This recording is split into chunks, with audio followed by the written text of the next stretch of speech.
My name's Josh Rosen, and today I'm going to be giving a deep dive into the features in Spark 1.5, and a look beyond into some of the upcoming work that we have for 1.6 and future releases.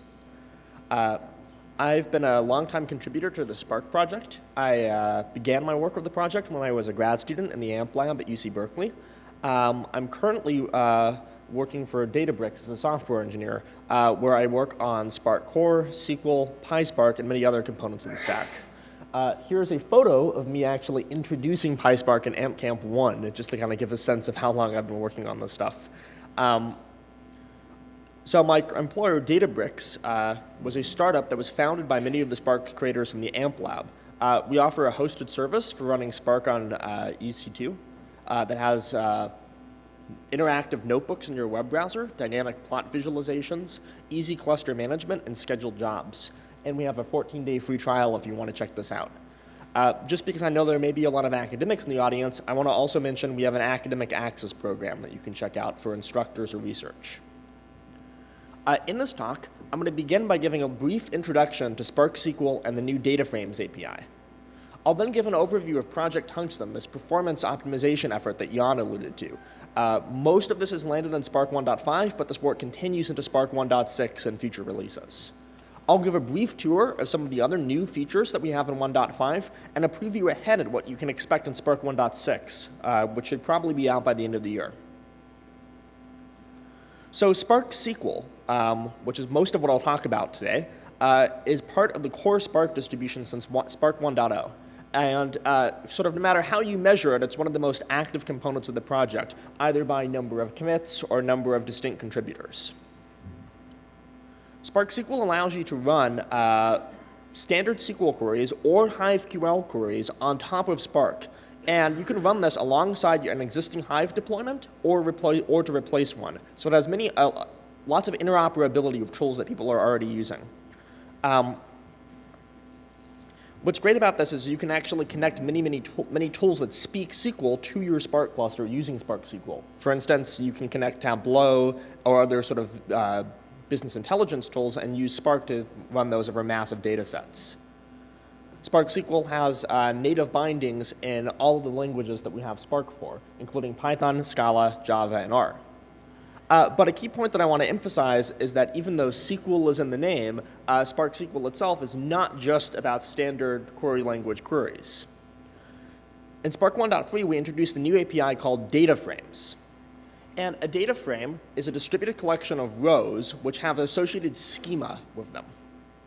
And it provides an abstraction to users for doing filtering, selection, aggregation, and plotting. And this is very familiar to users of data frame APIs in Pandas or R. But the main distinction here is that these data frames run in a distributed fashion and are subject to SQL query optimization, which I'll go into in a little bit. For people who have used earlier versions of Spark, you'll recognize this as a successor to an earlier experimental API that we called Schema RDD.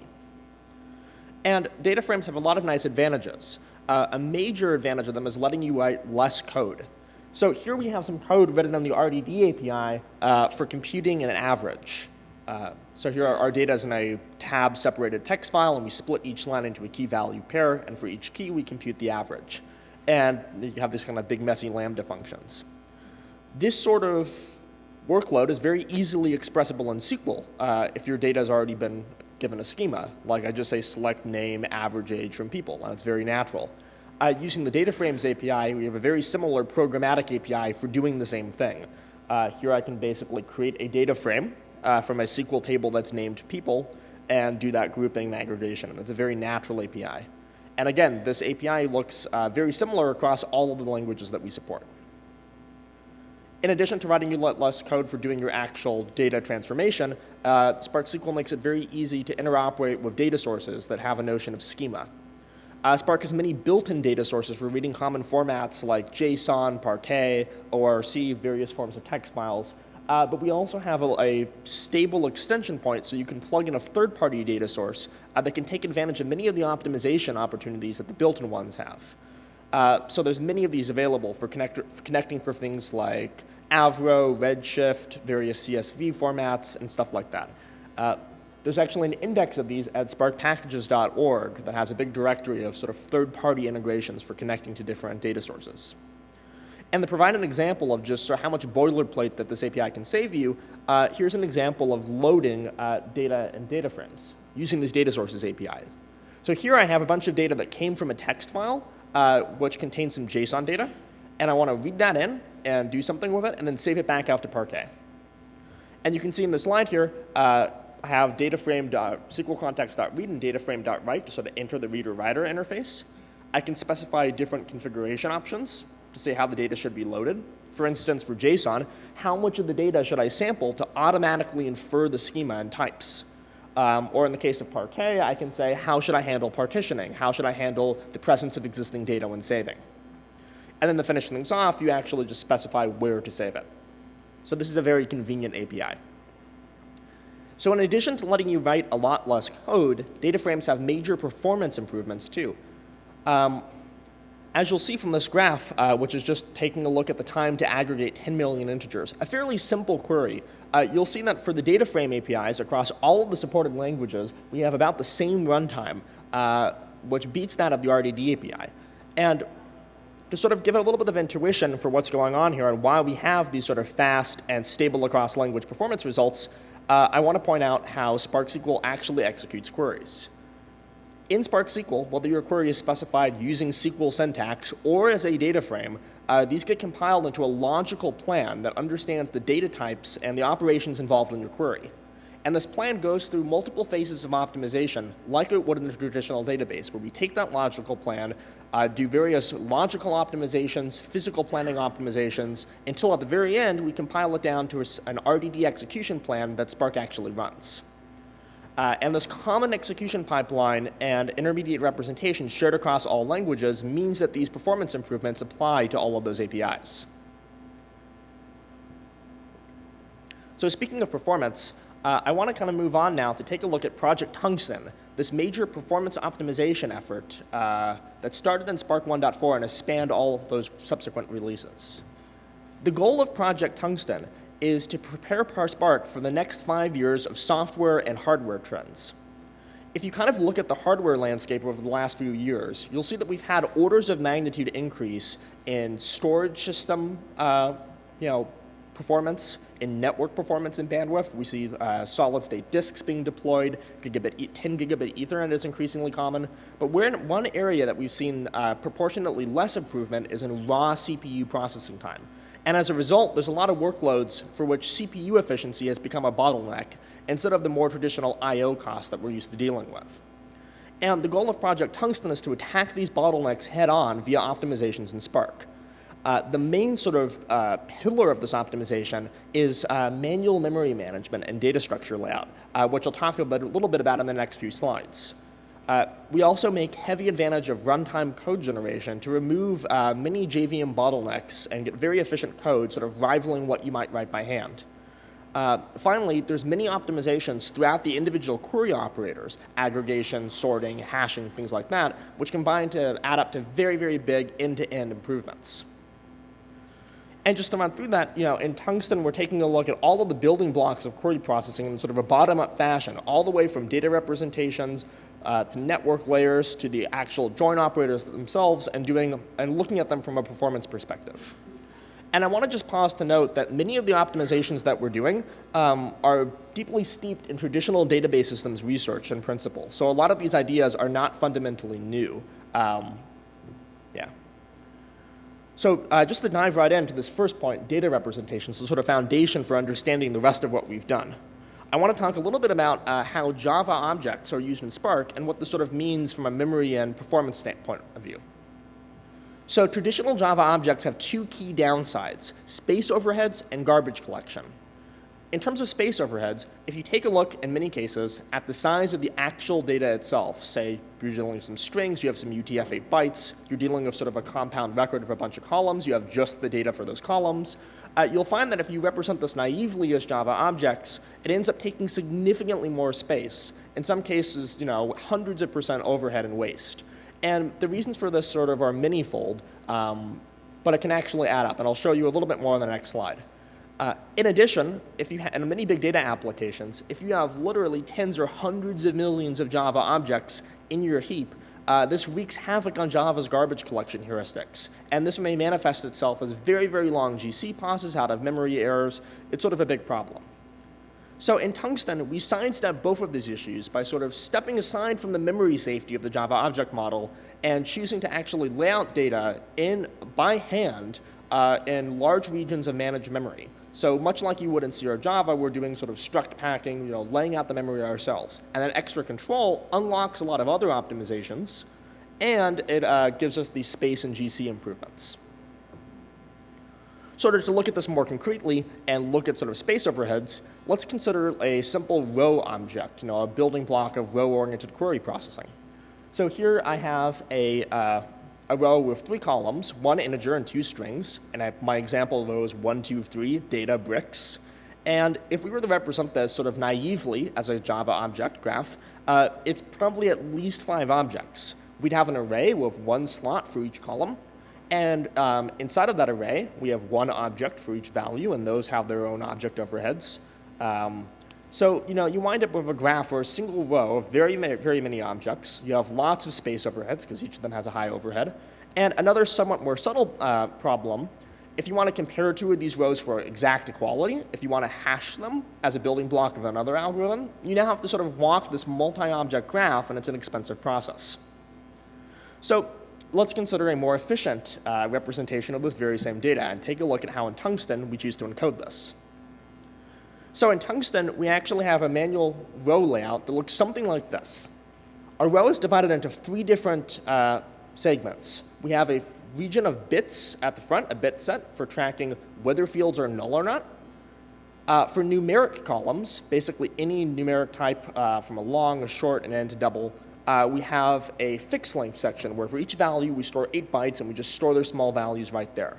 For longer values, this length could be arbitrarily big like a string, what we do is we store a pointer in that fixed length section to some variable length data that we append to the end of the row.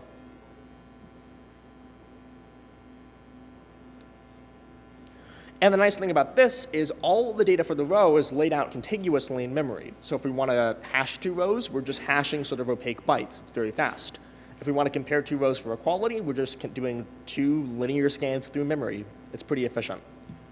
And to look at this concretely, here's that same example row, 1, 2, 3 Databricks, encoded into our UnsafeRow format.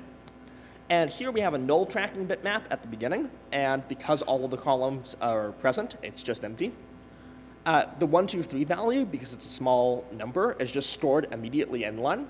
And for our 2 string columns, we store relative offsets in that fixed length data section to the string data, which is stored at the end in a variable length section. So this is an example of sort of a flat one-dimensional data structure, how we can encode that. And sort of moving up the level of abstraction stack, we can look at more complicated data structures like a hash map. And we'll see that we get big benefits there too. So again, drawing a comparison with just using Java objects, we can take a look at the standard Java hash map. Which consists roughly of an array where you actually do your hashing and probing. And for each entry in the array, we have sort of a linked list of entries for each key value pair in our map. And the problems of this, again, similar to the row, we have huge object overheads because every entry is at least 3 or 4 objects, right? You have an entry for the hash map.entry itself, the key, the value, that's kind of bad. In addition, sort of a problem that strikes sort of more here is memory locality. The actual data that's stored in your hash map might be sort of scattered all over the Java heap. It's not sort of dense in memory, and that has sort of bad performance problems sometimes. Another sort of subtle problem that can occur here is size estimation. Frequently, we want to actually know the exact amount of memory being consumed by our data structures so that we can gracefully respond to low memory conditions. For instance, if we don't know how big a hash map is, it's very difficult to actually gracefully spill data to disk when we're running low on memory. And to sort of work around this, Tungsten and in Spark SQL, we have our own map that we call BytesToBytesMap. And the way that this works is roughly we still have our array, except we've stored data a little bit more densely. We store the hash code there so we don't have to recompute it. And when it comes to storing the actual data in the map itself, we just lay it out, because this map is append only, in just a big contiguous region of memory. So there's you don't pay an object overhead for each entry. And the other nice, beautiful advantage of this is that if you want, at the end of an operation, want to scan through every key value pair in the hash map, which is actually a fairly common operation, it is just a linear scan through memory. You're not having to chase pointers and sort of go all over the heap. So this gives you huge cache efficiency, processor efficiency benefits.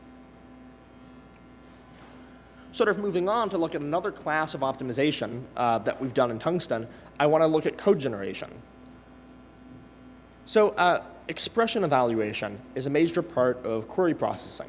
For instance, if I have a numeric expression like a plus a plus a, during query parsing time, this ends up becoming sort of an object graph that corresponds to that expression. And the naive way of evaluating this would actually be to call functions into that object graph to compute your arithmetic.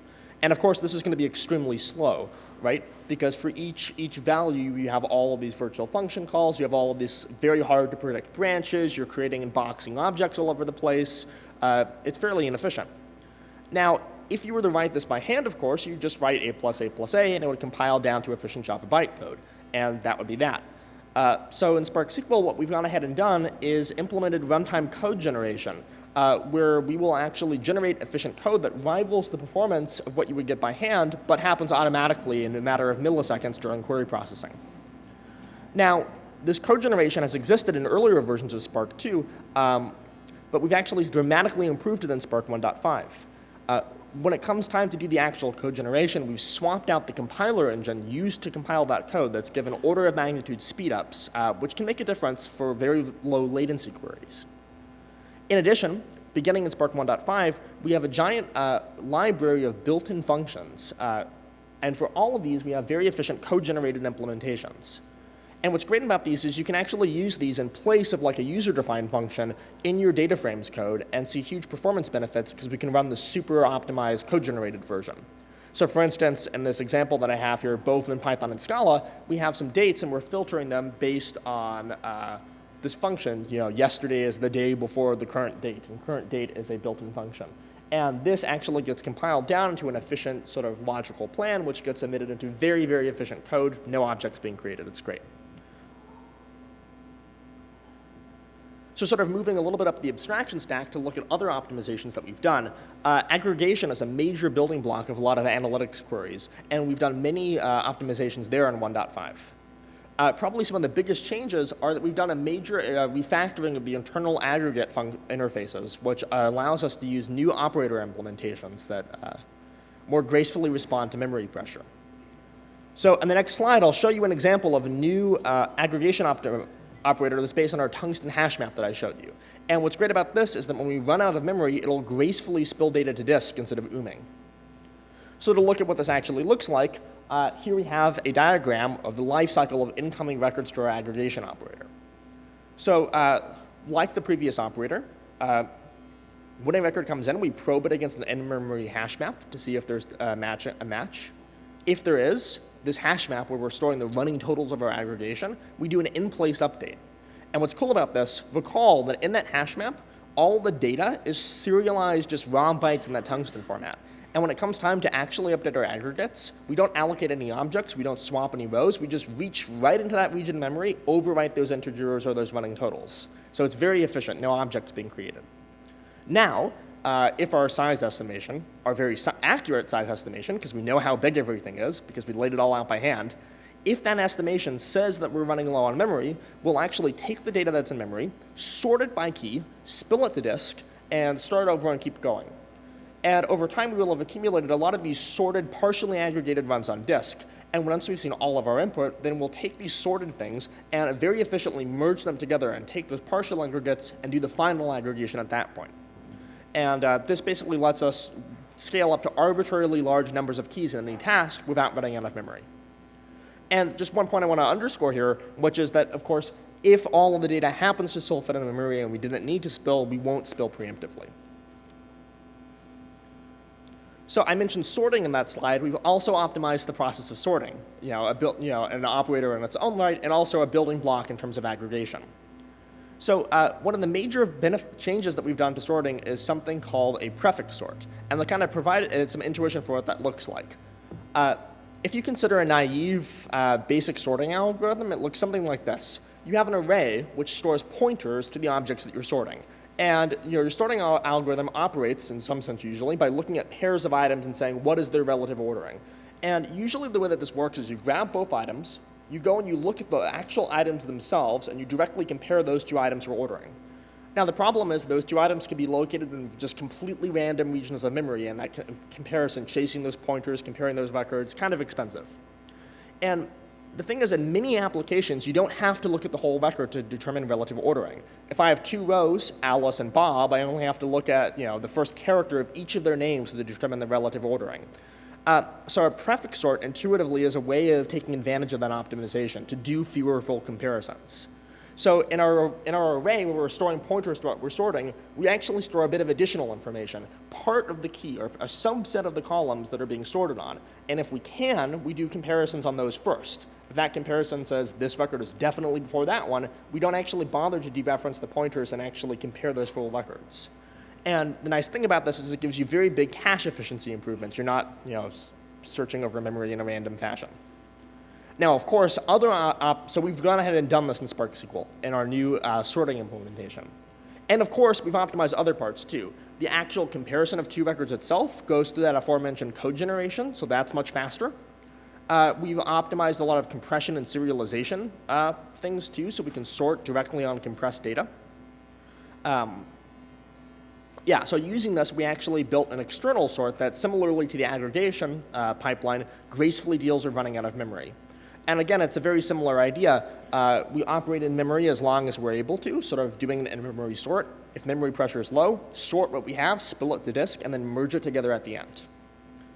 And I want to share with you just some sort of performance numbers. The access labels here are a little bit weird because these are some customer data sets, so I can't share the exact size. But on the left-hand side here, we have a relatively small data set. We have scale factor, like number of keys being aggregated on the x-axis, and runtime on the y-axis. And Spark 1.4 is in orange, 1.5 here is in blue, and lower is better on these graphs. And as you'll see here, our new aggregation and sorting operator gave us performance benefits even for the relatively small data set. So we weren't actually spilling or running out of memory at this point. If we scale up to a much, much, much larger data set, which we have on the right-hand graph, you'll see here that we actually see sort of nice, graceful scalability properties as we grow our data set, roughly linearly. And Spark 1.4, on the other hand, looks like it got exponentially slower, like it was running out of memory, and then I think it couldn't complete the query at some of the larger data set sizes. So this actually winds up being a big resiliency benefit for users doing huge data sets without having to tune anything. Now, of course, finally, we've also done optimizations to joins. Again, an important building block of query processing. We have a new sort merge join, which uses sorting instead of hashing to be able to scale up to large out-of-core data sets. And at the planner level, we actually prefer to use that now as opposed to other sorting algorithms when we can. Another area that we've optimized is something called a broadcast join, which, if you're not familiar, is an optimization for the fairly common case where you're joining a massive data set against a very, very tiny one. For instance, you have a giant fact table of millions of customer rows, and you're taking a very, very small zip code lookup table and joining that. In this case, it makes a lot more sense to broadcast the smaller of the two tables and avoid shuffling the very, very big one. So we had broadcast joins before. Now we plan them for a significantly greater variety of queries. And again, just to underscore those scalability benefits, here's an example showing for Spark 1.4 and Spark 1.5 the advantage of planning a sort merge join as opposed to a hash join for a query, just looking at scalability here. Finally, just to kind of underscore a few of the benefits of Tungsten operating on serialized data, because we can operate on data in a serialized form, end-to-end, even across process boundaries when we're shuffling data over the network or when we're broadcasting, we avoid the cost of a lot of data serialization and deserialization things. If we want to shuffle data, since it's already just bytes, we just shove them right over the network and there's no new format change that needs to happen. And that's a big efficiency improvement. And similarly, if we're doing broadcasting that small table for broadcast join, the Tungsten format benefits us there. Now, just sort of moving to some user-facing improvements that actually allow you to see a little bit of this query planning in action, I want to kind of point out one of my personal favorite features in Spark 1.5, which is this new visualization of query execution concepts for Spark SQL. So if you go to the Spark driver web UI today on Spark 1.5 and you are running a Spark SQL context, you'll see that there's a new tab up there called SQL. And for every SQL query, whether it's executed through the data frame API or through Spark or the SQL interface, you'll get this nice plan diagram that shows you the physical query plan that was generated by Spark SQL. And maybe it's a little bit difficult to see on the slide here. I guess you can't really see it. But inside some of these boxes, there's actually statistics that it prints on the number of rows processed by each operator. So for a filter node, for instance, you can actually see how selective is my filter, how many rows is it cutting out. It's very easy to actually see that overlaid on the actual plan, because we do that nice statistics collection now. Now, of course, there's a lot of other visualization improvements in 1.5, and if you want to know more about these, there's a talk from my colleague, Andrew Orr, that he gave at Spark Summit Amsterdam that goes into a lot more detail on this. Now, there's a lot of other improvements in Spark 1.5 that I haven't even scratched the surface on, and I think that you'll hear more about them in the talks this afternoon on streaming and MLlib. But I just want to acknowledge there's a lot of work there, too. So just looking forward a little bit, I want to kind of provide a preview of some of the stuff that we have in the works for Spark 1.6. And of course, again, this is a massive amount of work. These are just a few personal highlights I want to kind of point out. So a big new feature that we have experimental for Spark SQL is what we're calling adaptive query execution. And this aims to sort of address a common problem. Imagine that you're analyzing a new data set, and it's the first time that you've ever seen this data set. You don't have any statistics at all to guide your query optimization. You don't know the number of keys, the number of columns, number of rows, nothing. In this scenario, this is sort of hard for traditional cost-based statistics-driven query planners, but we still want to do something, right? So what we've done is we actually have it so that Spark, at runtime, midway through the query, can execute part of the query plan, gather some statistics while it's running, and then at that point actually decide degrees of parallelism, operator selection for latter parts of the query plan based on those sort of just-in-time statistics. So this is sort of an exciting feature of relieving the user of the need to pick the degree of parallelism, and they can kind of still get good out-of-the-box performance. This was sort of, for those familiar, an offshoot of the Shark work that was done in the AMP lab at Berkeley. Another major change that I've done a lot of work on is something that we're calling unified memory management. Again, the aim here being to remove a lot of configuration and tuning and get better out-of-the-box performance for average users. So to provide some background, today in Spark, instead of an executor, you have a certain amount of memory. And Spark reserves a certain fraction of that memory for caching and the rest for query execution. And the problem with the sort of static partitioning of your heap into here's my cache memory, here's my execution, is that if you don't end up using cache, you still pay for it.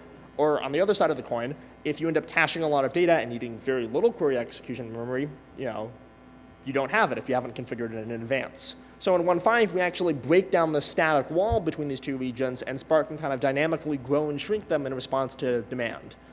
So giving you out-of-the-box performance with no tuning. For users of Spark SQL who deploy many, many applications and users on the same Spark context, we have improved session management in SQL. And this means that you're actually able to have some sort of degree of isolation between users sharing the same Spark cluster, so that if both you and I wanted to find tables that have the same name in our interactive sessions, we don't have conflicts. And finally, the other big feature that we have, new user-facing API in Spark 1.6, is an experimental new API called Datasets. And this is a compile-time, type-safe API on top of the Catalyst and data frame engine. And to kind of provide a little bit more detail about what this will look like, this is type-safe, like the RDD API. You operate on case classes and domain objects, and you get all of those static typing guarantees. It is fast. We actually preserve enough type information that Spark is able to automatically generate efficient encoders and serializers and deserializers for your data. We no longer have to rely on Java and Cryo. We get these big Tungsten representation improvements. And it's designed to be interoperable, that you can kind of convert between the data frame and the data set APIs as you choose. And to provide just a very quick preview of what this actually looks like, let's say that I have a data frame that I've read here from JSON, people.json. The schema here will automatically be inferred from the records. I didn't have to do any explicit typing if it wasn't necessary. And let's say that instead of working with the sort of data frame row interface, I want to work with a case class called person. So here I go ahead and I define a case class, and I have my data frame. and I say just take this data frame and view it as a data set of person. And because the columns and type matches, that all works. And now I can actually operate on this data set, like I would of a case class. But what's great about this is what I write here gets compiled into a logical query plan and goes through all of that catalyst optimization that we saw earlier. So this actually looks a lot like RDDs, but it's actually able to benefit from a lot of the Tungsten improvements that we've gone ahead and done. And of course, what's nice is, again, you can actually build up to much more complex examples. So for here, I'm computing a histogram over the values for each user, and it's a very natural API. This will be a big for like machine learning users, people doing sort of complicated pipelines or data frames and other sort of types of code. I think people will really like it. And this will be available in Spark 1.6, and I think there'll be a preview of that soon-ish. So just to recap, the Tungsten optimizations that I talked about today are all available in Spark 1.5. They are on by default, meaning as a user, if you're using data frames, if you are using SQL, you don't have to do anything to benefit from this out of the box. We offer large performance improvements for SQL and data frames, to a lesser degree if you've used the RDD API, but really we need the additional type informations and schema and semantics that the data frame API gives us to do these optimizations. So if you're writing new code, I encourage you to try those APIs out. And many, many improvements in the pipeline for Spark 1.6 and beyond. So that's it. Thanks, everybody.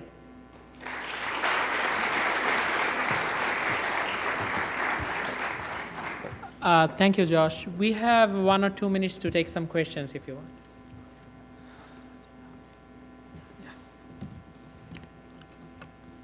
Yeah.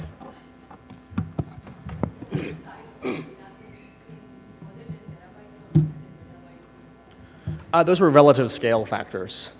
Yeah.